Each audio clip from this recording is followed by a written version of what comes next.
Hello and welcome to my channel where we discuss the Power Platform. In today's episode we're going to be having a look at a Power Automate. Now I'm first going to kind of take you through what I want to do and you can see the very basic steps here, but then we are going to actually start this from scratch. I like the idea of kind of walking through it from scratch. So the use case here is we want to email multiple people when an item is created or modified, and we don't want to email them again. We don't, once they've been contacted the first time when we've kind of created this item, we've emailed them and we don't want to do it again.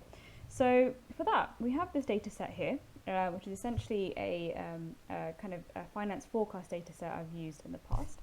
And what I'm saying is when a new item lands here, I check whether the email has been sent.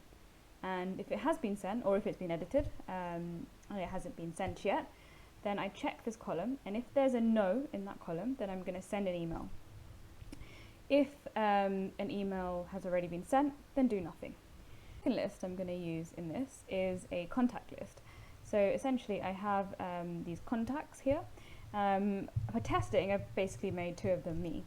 So this is how do I pick up these contacts and email all of the contacts, and I could even have filters on here and say I only want to email contacts in a certain category, for example. Okay, so let's start from scratch. Let's completely go from the beginning. So I'm gonna create let's do a new, and we'll do a automated from blank, and we'll call this the test flow, because I'm very inventive with my names. So there's going to be when an item is created or modified, so we'll go ahead and create that, and the website that I want to use to do that is here, the SharePoint list even, and I'm going to use this finance list right here, and essentially I'm going to create a step. I also want to pull in my contacts, make sure I've got those as well already, so I'm going to say get items from SharePoint. So let's go ahead and get that, and then let's go ahead and get that item list, which is this contacts list, JN, and so I've got my kind of inputs there. Now my next step, I'm going to essentially do a condition. So I'm going to check my data and I'm going to say, well, if the email has been sent, then I am gonna do nothing if it's true, so I don't need to put anything there. However, if it's not true and we do need to send an email, then I'm gonna add an action to apply to each. So applying to each will mean that I can email each one of my emails in my contacts list. So I go ahead and I kind of find that here. So I need to firstly pick up the list of items. So I go down, I'm looking for my emails here. So that's my get items. So I should have renamed that really. So we'll go for the list of items, and to each of my list of items I'm going to email. You see how I'm building this up. So I'm just going to do a simple send email here, if I can find it, which is this one. And I'm going to basically email, the people in my list. So that's going to be my email address, which is because I've set the SharePoint list up with a person in there. And I'm going to say, this is a new lovely test, so that we know. So if this is working, I should receive 2 emails when I create an item. Now the next step I need to do is, I do need to then update the item. So I'm going to update the SharePoint list item that I've just picked up from being new, because I don't want it to basically do an email again each time. So I need to change the flag. So I'll pick that up as well, pick up the list name, which is this finance list, and the ID, that's going to be the item from when it was created or modified, which is that one. And this is the easy part.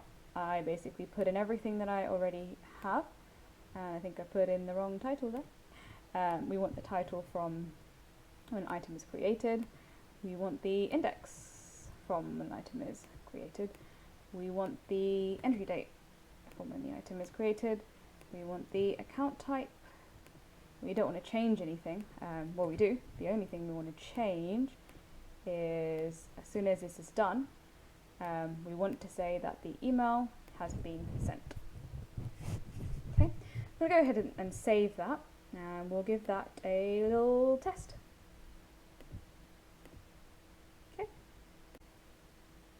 so time to test this. So let's come over here, and I'm going to create a new item. I'll call it test, I'll call it test, I'll call it meant to be a number, so I'm going to put a few numbers in there. And this is not the right list, so let's go over to the right list first and do that again.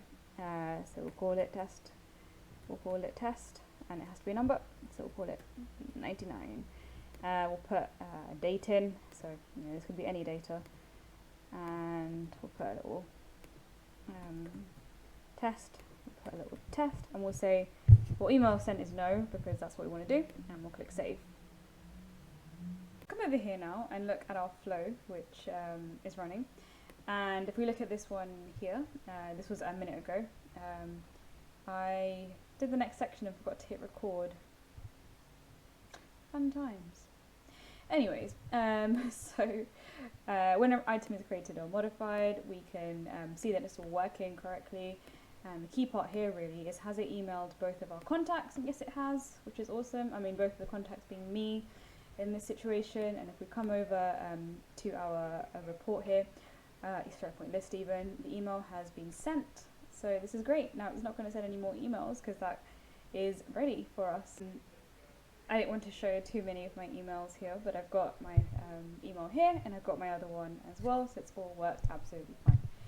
So thank you so much for joining me on this Christmas special. I hope you really enjoyed that. I hope you enjoy watching my videos. Let me know if there's anything else you want to see. Always keen to help anyone out there that's got a question, so don't hesitate to get in touch. And don't forget to hit subscribe, because that makes me really happy. Thanks so much. Thank you.